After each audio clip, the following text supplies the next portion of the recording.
I remember the very day I met Sowore.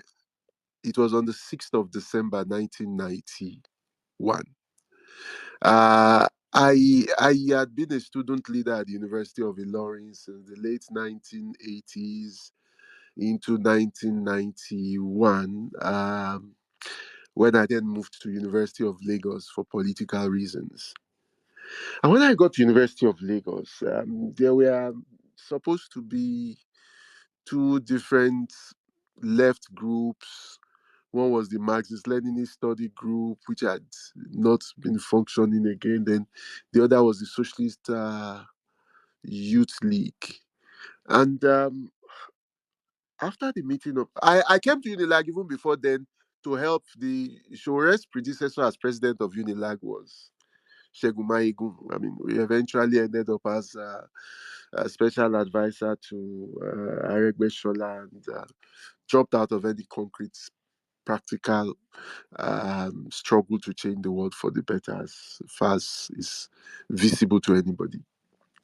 So I'd come and but when I got to it, I was like, "Hey, Mike, what's happening? We before you emerged, and which a number of us even from outside Unilag contributed to as activists.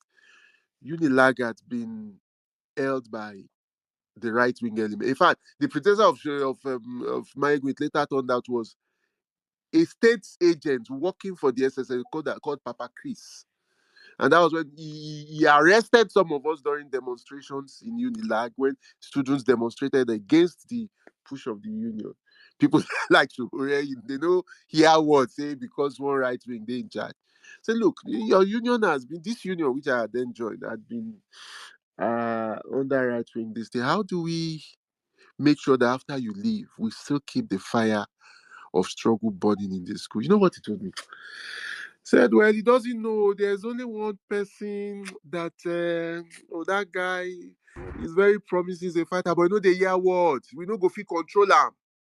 I was like, okay, what's the person's name? He said, Omoyele Sowore, chairman, Erika Hall. That day I moved to Erika Hall to meet the person. And honestly speaking, I fell in love with him. The candor with which he spoke, he looked gentle, but you could see the depth of his commitment. Uh, However, because they felt they couldn't control him, people like Maigun and others that had even graduated but came back later were like, no, Shore cannot be president. Unfortunately, when they came to make that decision, I was in detention. I went back to Uniloring for a demonstration. I got picked up, so I was in detention. Even during my matriculation at Unilag, I was in detention in Ilorin. When I came back, I learned that those activists that had been in charge in Unilag had said no, she couldn't be sure. It had to be somewhere else. So that the case when we have someone like this, the other person too was good. He's still active in the trade union, but even that person, I mean, I think deep down in his heart, he knew they were both state house all chairs. That was the marriage chair, Baggies. Also a good friend, he even also supported the revolution now and the AAC and Shore's beat, Well, I was like, what did they do these people? But when we then Shore showed this. Pardon me if I'm being lengthy. I want to show something that Shore didn't just start now. No, go ahead, sir. Thank you very much. So you see, eh, and now because even though these people, you had the serving student union presidents and those former like two Nance PROs before then, even though the right wing had been in control of the local union, because they were activists on ground, it was just that they were minority. For example, the 1989 election that brought in Papa Chris was lost by less than 20 votes by the candidate of the radicals, Sylvester Odion, who is now a professor of political science at LASU. So there had always been left people and they had been in Nance leadership. So you had several Nance leaders, two former Nance PROs were at that meeting, a former Nance ex-official, Laito Yerinde, who was the personal principal secretary to Adams Oshomole before he died on. He was killed on the 5th of May 2012, I think, and so on and so forth. So when I got that, I said, sure, then the case was, he say, no mind them. We go run this thing. But, and this is very, very significant, and it speaks to how one's action speaks for her or him. We held um, a national student strike on the 12th and 13th of May 1992 for tarmac. Sowore Showimbi facing tank, facing, he show say, look, leadership no be my man, no be mouth, now for ground. Sowore Showimbi, and I mean, it was very clear to any right-thinking person that this is the man for that job of University of Lagos Student Union also presidency. And it did not end there because school was closed for some time. We are working outside using the campaign for democracy, secretariat, and all that and all that. During that period, again, he showed his organizing skills. So when we were now called back to school, September, October, the left, that is the radical students, had to make a decision. Who would run for president? We had worked together during the time that the repression had come on us. Who will go for president? So we even reached we said whoever emerged as president out of, if we all now voted, be it Sowore or Baggies, then the second will go for secretary. Then someone else who from the left will go for the welfare secretary, SBJ. But when we now got to the voting, and this is where I was going to about how one's work speaks. That meeting, we were in a minority. I was Showore's, and to me it was quite a pleasure and honor. I will repeat. I coordinated his campaign, and I was leading our faction of the left, the league then. What happened was we were in a minority. Those behind Baggies, Maigu were in the majority. But when it got to vote, it was secret ballot, and that was a good thing. Well, we knew who voted what. Two of them switched over to us that look, except if they wanted to deny the truth that was staring them in the face, Sowore was the person to vote for. Then one of them refused to vote. Bimbo, she was Michael's intimate friend, and she said, look, she couldn't vote against Michael because of their relationship, but she couldn't also vote against her conscience. It was clear that it should be Sowore. And that was how we won the votes. But despite that, Michael said, no, no, no, no. I will show them that I am the president in this, that will blah, blah. I say, okay. So, and you are still seeing that same thing in the way several sections of the left relate with the revolution now. That's part of why I went through the story. And now, so we hit tarmac. Almost. When work has to be done, she already know they sleep. And that's one thing we had in common. That was one of the most intense student union campaigns in the history of University of Lagos. Almost. Omo, morning o, night o, we dey enter everywhere, campaign, this, that, this, everything, and we won. In fact, our main contender, because apart from the internal, this Baggy stood there and he came third. That was also when the SU movement was playing, was with a lot of money behind them. It was this love word with what's this Christ Embassy money behind them. So he came a close second. Sowore won, and he did great things as president of ALSU, including when NLC fuck up in 1993. What's his name? Pascal Bafia. After the annulment of the elections, what happened was that the money exchange, and I'm not just saying things to tarnish anybody's name. It is something that if you go to the book on progressive unionism, a history of Nopeng by Joseph Akinlada, he put it there in black and white. Money exchange hands under Bafia with Adam Soshomole as Bafia's deputy. Kia Sowore organized, we enter in the NLC office to, try to invite Bafia to reason together with us at Unilag. We couldn't see him. The most senior officer was Salisu Mohammed, whom we then invited to Jaja Hall. And there were several other things. A lot is already out there in the public domain of the role he played with, even, in June 12th, how MQ Abiola was even shocked that there are people that will collect money. It was also the Joint Campus Committee chair of Lagos, which I helped revive when I came to Unilag then, and with him as president. We fought. It was not just about fighting for Unilag and Unilag students. It led struggles to fight for students across the length and breadth of Lagos as the JCC chair.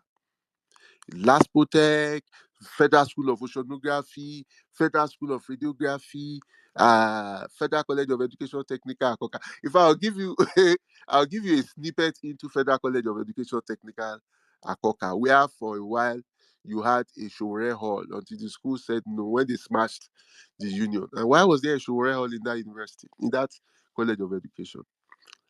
It was because of an action we took on February 18, 1994. By then, Sowore had run elections for his successor, which happened to be Malcolm Fabi, aka Malcolm X Fabi. But then he was caretaker committee chair. But the process that led to that February 18 had started in the end of the year before, when the students that were on teaching practice, the provost refused to give them teaching, and they collected the money from the federal also because there was no union. That man was so powerful, Dr. Auta.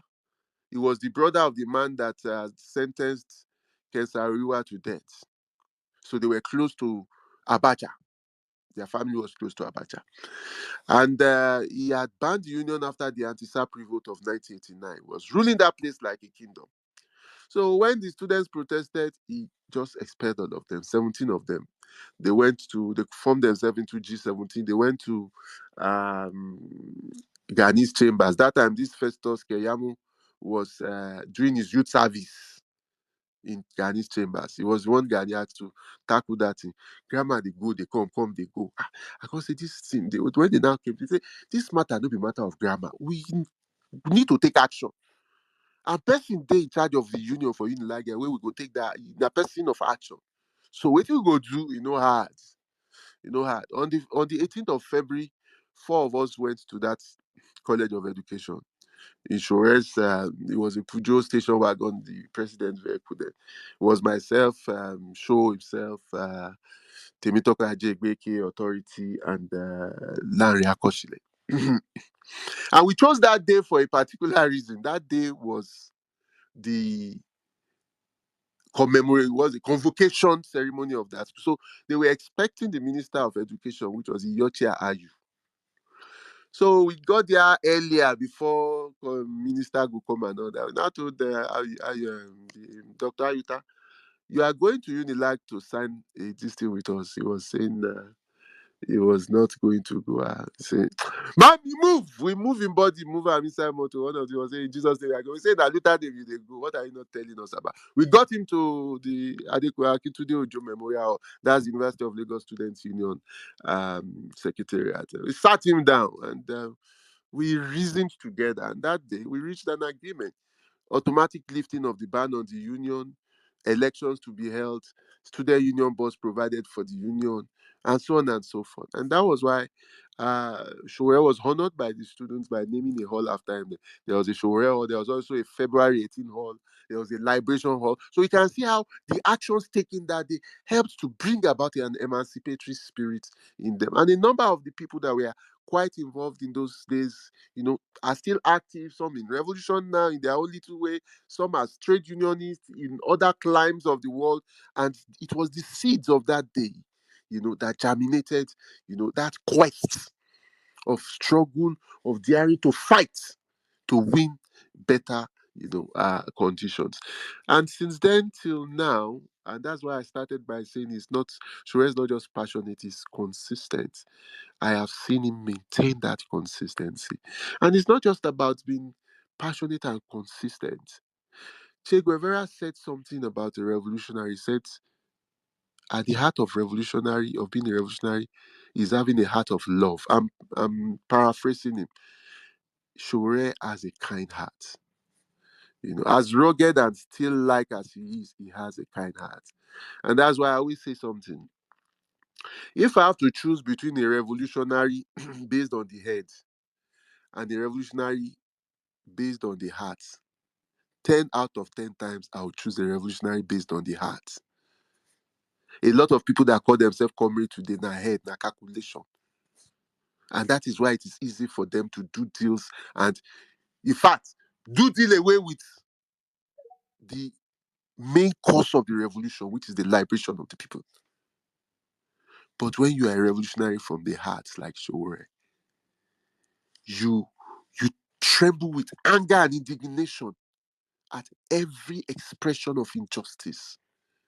You put in all of you, your limbs, your head, your heart, your soul, your everything in that fight. That is what he is. That is what he has consistently been.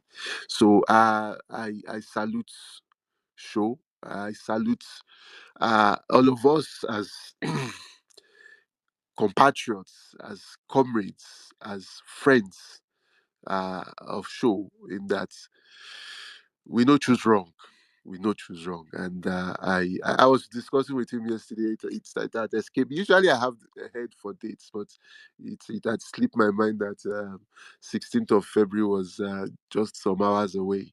I seized this opportunity to wish him a happy birthday, a long life, healthy long a long life in good health and happiness, and we shall fight until we win or we die, whichever comes first. If we don't win, we would lay a solid foundation for generations coming to win or build on as that which we have met from those that came from us. Shore is there's a word we used to the slogan for his campaign was nothing can stop an idea whose time has come, which was from Victor Hugo. And revolution now is an idea whose time has come.